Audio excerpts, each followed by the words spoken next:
Hi, I'm Todd Fahnestock, author of Edge of Your Seat Epic Fantasy, and this is my Eldros Legacy series, okay? The Eldros Legacy centers around these 5 misfits who have all come together to stop the end of the world. Why? Because the giants are coming back. Now, 2,000 years ago in the world of Eldros, everything was ruled by these 15-foot tall, highly intelligent, highly magical giants. None of your tall as a mountain, dumb as a rock kind of giants here. These are like next level species. All of the mortal races, that's us. Humans, dwarves, elves, luminants, shadowvar, brightlings, all of them are servants to this powerful race of giants. Then there was a revolution. The war was long, it was bloody, but in the end, the mortal races prevailed. 50% of the giants were killed, 50% of the giants fled and magically vanished. Now, 2,000 years later, we have feathered our nest quite nicely on this giant-free continent. We've got human kingdoms, luminant kingdoms, dwarf kingdoms. In short, we rule the roost. And we have completely forgotten about the giants. But the giants, being immortal, have not forgotten about us. And in the shadows, they have built an army of nightmare pulled from the dark. And they're about to unleash this upon us. And when they do, the only thing standing between them and absolute victory is this group of 5 heroes led by a man who just might be unkillable. That's the Eldros Legacy. And where did you come up with the idea of it, and why did you have to write it? Oh, well, I have to write it because I'm a writer and I love stories, but essentially this was a multi-author shared world idea. So me and 4 other authors got together to found the Eldros Legacy, and each one of us chose a continent. We've got Noxanon, Pyranon, Draconon, Daemonon, and Lathranon. And all of these continents each have their own author that started them, right? And so mine is Noxanon, and these are the books in Noxanon. There are actually also other books written in the other continents that you can go and find. And tell us about the other series that you've been recently Tower of working the Four? Absolutely, come on around over here. So this is the Tower of the Four, and it centers around these 4 main characters who have all come to the Champions Academy, which is the only place in this fantasy world that you can go to learn magic without killing yourself. There's a trick to it. If you don't know the trick to opening your soul block, which is where the magic is, then your soul will bleed out and you're dead, okay? So we have the brutish warrior druid from Fendir. We have the ice princess of Celtivar. Oh, and I should mention, they're from 2 kingdoms that have been at war for 30 years. You put them in a classroom together, the knives are coming out. They hate each other. Then we also have the scrappy little street urchin in the background here. She hates them all. She thinks they're all entitled jerks, doesn't want to know any of them. Lastly, we have the main character of the first episode, Braum. He is just a young man who, for his whole life, has longed to be a quadrant. That is to say, a wizard. That is to say, a graduate of this academy, okay? So he's been waiting for his letter to Hogwarts this whole time. He finally gets it. He's going to the Champions Academy. He's so excited. He's going to become a quadrant, except no, he's not. Is that trick I mentioned to safely opening your soul block without killing yourself? You have to bond as though they're family with 3 other people. And he's stuck with this train wreck of people that hate each other, right? So, as they're all struggling to come together to form this family, to form this bond, this quad, they stumble across a secret about the academy that nobody knows. The 4 kindly super wizards who bring all the young people here to make sure they don't hurt themselves aren't kind at all. This isn't actually a school. It's a slaughterhouse. That's Tower of the Four. Perfect. Do you want to talk about any of your other series? Sure. This is, oh yeah, we want to do this one? So this is my Whisper Prince trilogy, and essentially 7 years ago in the Thyaran Empire, this dimensional doorway opened up, and these demonic creatures called Slinks started tumbling through and killing everybody they could reach. The protectors of the realm ran to try and stop them, but their swords bounced off like sticks, so the refugees fled to the easternmost city of Fairmist, and there the Slinks cornered the refugees and were about to slaughter them down to the last person when the lead Slink and the Emperor met. And the lead Slink says to the Emperor that I'll tell you what. You send me one sacrifice every month from now until the end of time, and I won't utterly destroy your entire culture right here and now. And the Emperor's like, done and done, right? Fast forward 6 years. We've been making this regular sacrifice, and our hero, 16-year-old Gray, has a question. If the Slinks could have killed us, why didn't they? Why would they make a deal? That doesn't make any sense to me. So he starts asking around. The Emperor hears about it, sends men, they grab this kid, they torture him, at which point they let him go and they say, don't ever ask that question again. Now, being a kid, he's just scared out of his mind, so he desists, right? He's like, okay, and he drops it. But over the course of the next year, these whispers start to rise in the back of his mind. At first, they're just gibberish, but then they resolve into words, and he realizes it's the very elements talking to him. The air, the ground, the trees, the stream. And then he further realizes he talks back to them in their language, which apparently he's the only one that can do. They'll do anything he asks them to do. So he's like, magic, all right. Now I'm going to get the answer to my question. So he starts asking around again. The Emperor hears about it, sends men to kill him this time. The Slinks. We've not seen the Slinks for 7 years, not since we made our devil's bargain with them. They all of a sudden are back in the world, and they come after Gray like he knows something, or he's about to know something. Gray pops out of Fairmist on the run to do 3 things. 1, not die. 2, figure out this new magic he's discovered. And 3, finally get the answer to this question that nobody seems to want him to ask. And the answer is not what you think. There's a twist in the story. That's Whisper Words.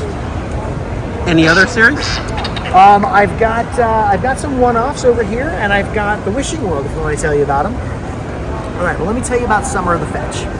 So, this is one of my favorite books of all time. It is not like anything else I've written. It is a road trip, coming-of-age story set in 1988 with a twist of magic. Here's the pitch for that. So, it's 1988. 17-year-old Eric is rock climbing in Canyonlands, free soloing, and he is 80 feet up on this cliff face, and he's lost his way.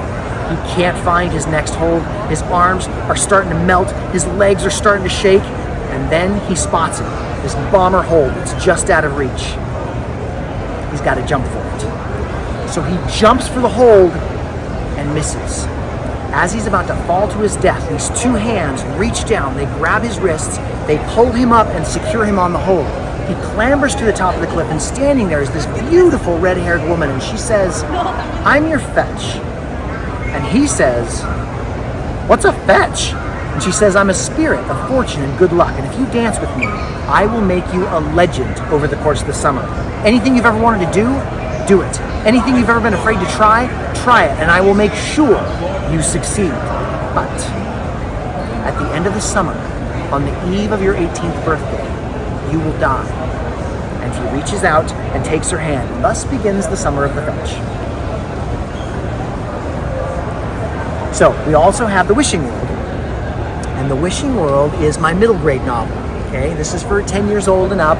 And it has essentially 11-year-old Lorelei and her 9-year-old brother tumble into the Wishing World, which is this magical place where children become whatever they imagine they can be in their mind. So if they wanted to be Supergirl, they could be Supergirl. If you wanted to be a stalk of broccoli with big googly eyes, you could be a stalk of broccoli with big googly eyes. Now, not only that, but the entire world itself is made up of things that children have imagined. So you've got like an elephant graveyard right next to a life-size sandcastle that people can live in, right next to Tarzan's jungle. Whatever it is, it's there. So it's kind of this whimsical patchwork world that is pretty silly and sometimes a little scary, because children do have nightmares. So one of these nightmares comes out of the Wishing World, grabs Lorelei and Theron's parents, and pulls them into the Wishing World. So they have to go on this adventure with Gruffy the Griffin, Pip the Toucan, and Squeak the Mouse to try and get her parents back. That's the Wishing World. All right, so this is my Threadweavers series. Now, when I say Threadweavers, I want you to think wizard. That's what they're called in this world. And it's centered around these 2 main characters. 18-year-old Mirla. She's just a young woman in a small town, and all she wants is a normal life. But that's not going to happen for her because she's the first Threadweaver to arise in 100 years. Now, 100 years ago, there were lots of these Threadweavers, and they misused their magic and they just about destroyed the world. Essentially, they created this magical nuclear war that did three things. It sucked all the magic out of the lands and trapped it in this tower far to the north. Two, it wiped out all the Threadweavers. That's why she's the first in a century. Three, it killed 80% of everybody else. Boom. Right?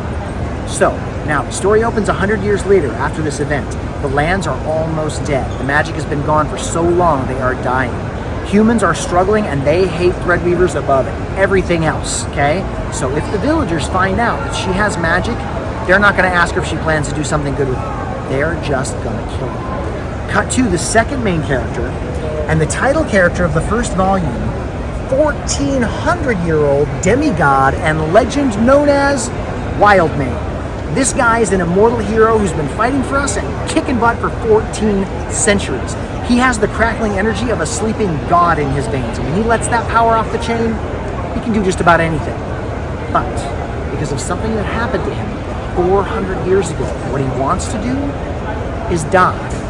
Now here's what happened. During one of his many epic battles, the love of his life, this immortal woman who could transform into a dragon, got caught up in a spell during the fight that took her and put her into this gemstone.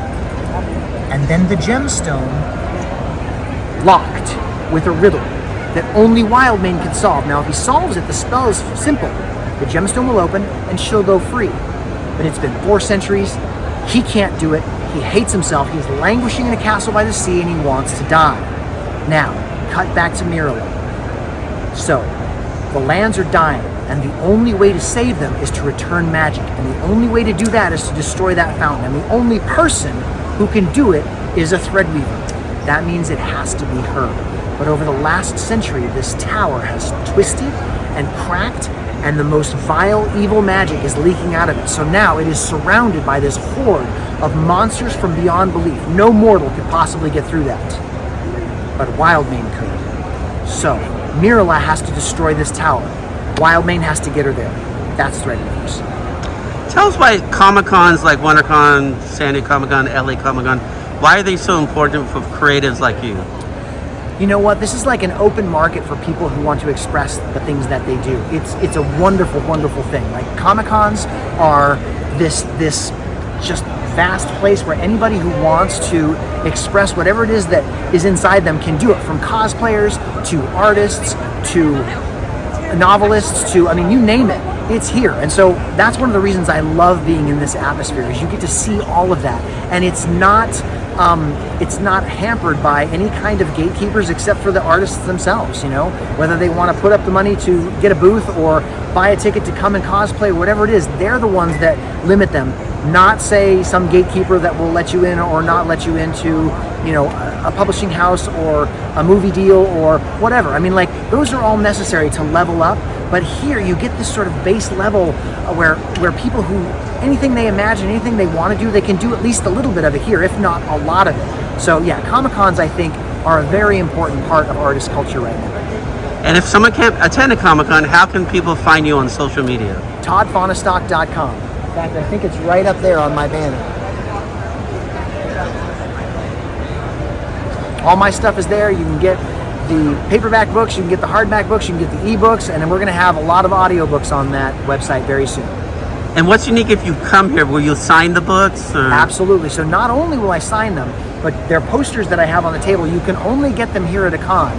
And you get those posters, well, you can buy them for $15, or if you buy a set of books, you get the poster for free and I give you a discount. So those are the advantages to buying stuff at a con. The hard copy books, the paperbacks and the hardbacks, you can't get them cheaper anywhere else.